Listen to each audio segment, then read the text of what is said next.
Un saludo fraterno al presidente Evo Morales, a las autoridades legislativas del órgano jurisdiccional, profesores, visitantes. Un saludo especial al ministro de Justicia, al equipo del ministerio, viceministros, todas las autoridades aquí presentes, rectores de universidades, académicos, representantes de entidades colegiadas. Prometo utilizar la 20ª parte del tiempo del compañero Héctor. Por cierto, me suscribo plenamente a toda su radiografía acerca de los problemas de la justicia y también la caracterización de los abogados. Me comprometo, sin embargo, cuando le dan un micrófono a un abogado, puede hablar toda la noche, así que puedo sintetizar lo más posible. El compañero Héctor ha hecho una brillante descripción de los problemas estructurales del sistema de justicia. Yo quiero rescatar un elemento como punto de análisis: las relaciones de colonialidad. La colonialidad podríamos caracterizarla en 3 relaciones dentro de una sociedad: unas relaciones económicas de explotación, unas relaciones políticas de subordinación y unas relaciones culturales de opresión.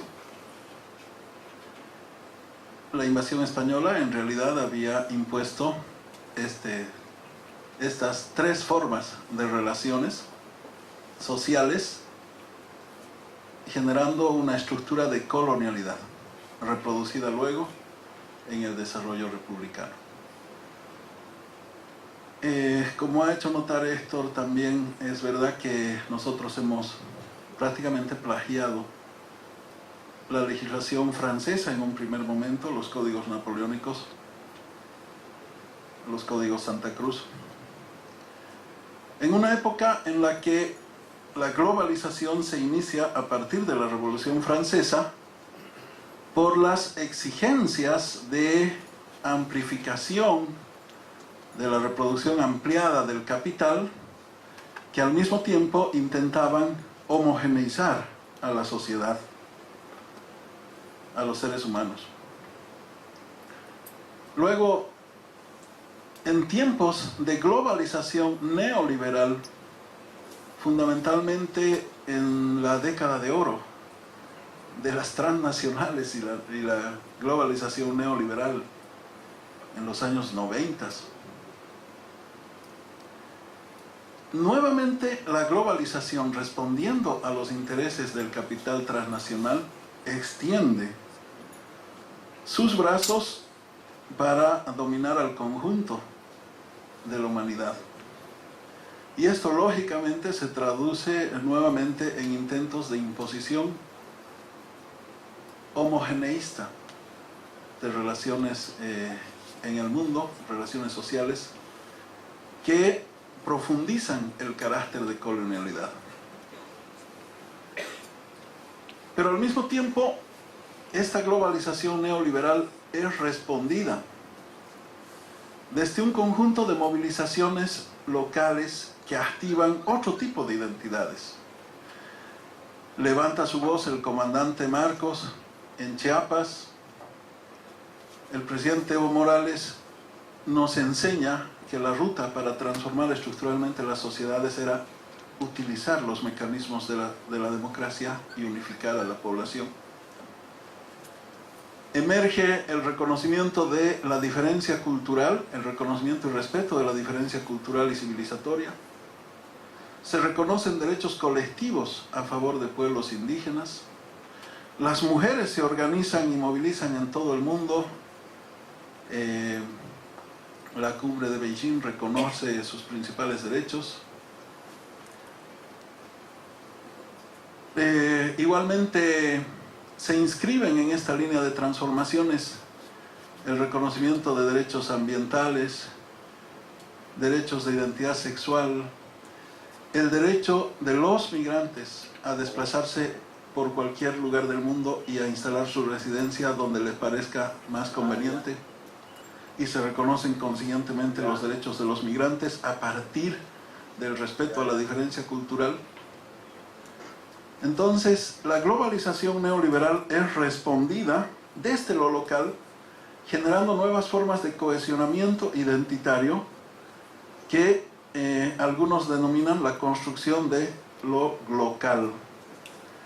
Es decir, una globalización válida desde el punto de vista de la universalización de los derechos humanos, pero al mismo tiempo contrarrestada por las identidades locales. Ha hecho una excelente descripción del proceso boliviano nuestro compañero Héctor.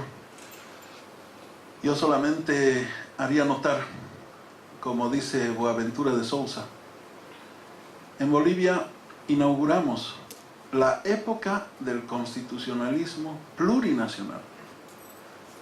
Si bien la tradición liberal había intentado homogeneizar y colonizar a la sociedad bajo relaciones liberales clásicas primero y del denominado constitucionalismo social en una segunda época, y si bien algunos países en la región, fundamentalmente desde la Constitución colombiana de 1991, incorporaron la pluralidad cultural en la organización del texto constitucional, la pluralidad cultural había sido recogida en lo fundamental en la parte declarativa constitucional.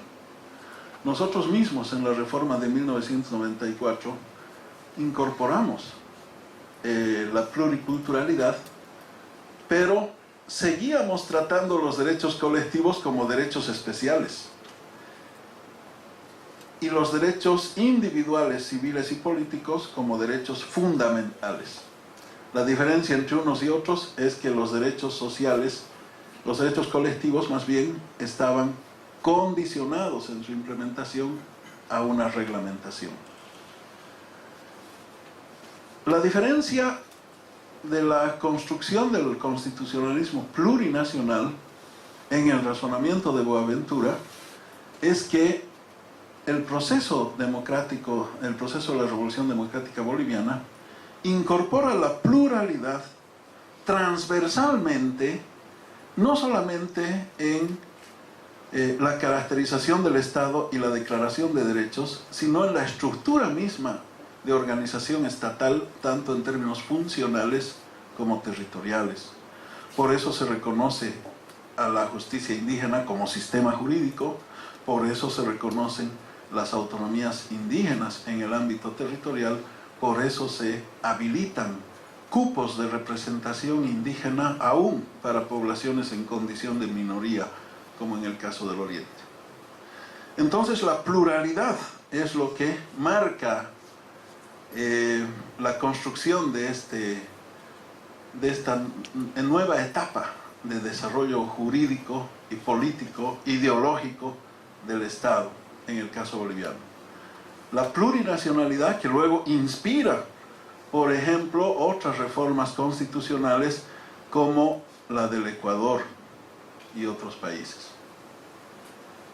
Resulta que ahora el mundo está enfrentando una serie de turbulencias, una reconfiguración, un intento de reconfiguración neofascista. Al decir de Chomsky, pretende negar la pluralidad. No admite el respeto a los derechos de género y condena fundamentalmente la diferencia cultural y civilizatoria. Pretende revivir los postulados teóricos de Samuel Huntington, que decía hay civilizaciones que son incompatibles entre sí, hay un choque de civilizaciones en el mundo. Y entonces pretende construir muros a la diferencia cultural y civilizatoria. El mundo entonces está experimentando un debate entre quienes pretenden debilitar la pluralidad como sistema organizativo del Estado y de las leyes y de la justicia, y quienes pretenden, o quienes más bien reivindicamos esa pluralidad para defender un mundo participativo, incluyente del respeto de las diferencias. Bolivia ha dado estos pasos significativos: la pluralidad como organización del Estado, la pluralidad como reorganización de la justicia. A partir de la pluralidad se ha democratizado la justicia. Hay mujeres, hay indígenas que han sido reconocidos como operadores del sistema de justicia. Hay estos problemas estructurales que los ha descrito muy bien el compañero Héctor, pero hay estos otros avances de concepción doctrinal, de marco constitucional, de democratización del sistema de justicia, y hay sobre todo una línea vanguardista, que es la que permanentemente el presidente Evo Morales ha expresado como discurso y acción política. El de reconocer los derechos colectivos como derechos fundamentales, como derechos fundantes en un Estado. El derecho al agua, a los servicios básicos, la salud, la educación, el transporte, las comunicaciones, la energía eléctrica, en fin, son derechos fundamentales y universales de la población. Y este es el otro salto cualitativo fundamental. Significa que estos derechos fundamentales no pueden ser objeto de lucro y mercancía, como en la concepción neoliberal. Y el otro elemento vanguardista que también ha sostenido el presidente en diferentes foros internacionales y que ha motivado las declaraciones de Tiquipaya I y Tiquipaya II, los derechos de la madre tierra. Es decir, que no solo los seres humanos tenemos derechos, sino también la madre tierra tiene derechos. A partir de esta concepción holista y de reconocimiento de equilibrio que fundamentalmente proviene de la concepción filosófica de la vida del mundo indígena. Entonces, estos son fundamentos que, ahora sí concluyo, como decía Héctor, nos van a permitir nacionalizar el derecho, decolonizarlo. Lógicamente hay valores universales y por eso estos visitantes tan prestigiosos del mundo académico nos van a orientar muchísimo en este importante evento. Hay valores universales, hay derechos humanos que son universales, pero obviamente hay una concepción de la vida tradicional que responde a una comunidad de historia y a una comunidad de destino. Aquí aparece la conjugación de lo local. Y en ese sentido, una construcción de simbiosis jurídica seguramente va a ser la que va a continuar inspirando las transformaciones jurídicas que requiere la justicia en Bolivia. Yo solamente quiero felicitar a nuestro compañero Héctor por esta brillante iniciativa, agradecer al presidente por su apoyo para impulsar el debate, la construcción propositiva en torno a las reformas de justicia, y agradecer a nuestros visitantes porque sus orientaciones serán fundamentales. Un saludo también al alcalde que no lo había saludado. Bueno, muchas gracias.